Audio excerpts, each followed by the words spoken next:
Hello guys, yan na guys. So, tingnan nyo yung Royal guys.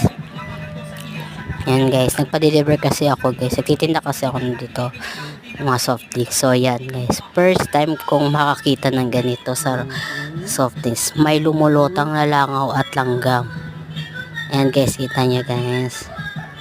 Ayan. Kaya nga, bago kayo bumili or bago nyo inumin ang mga soft drinks, tignan nyo muna guys. So, tingnan nyo yan, no, tulad dyan. Yan. Di ko na yan siya ibibenta, ilalagay ko na lang yan dyan. Diba guys? Royal, ano ba? Royal, inaantok ka ba? Tingnan mo naman, ang may langgam at saka may langaw. Oh, diba? Naglalango yan sila. Oh. Puti na lang, matalas mata ko. Ay,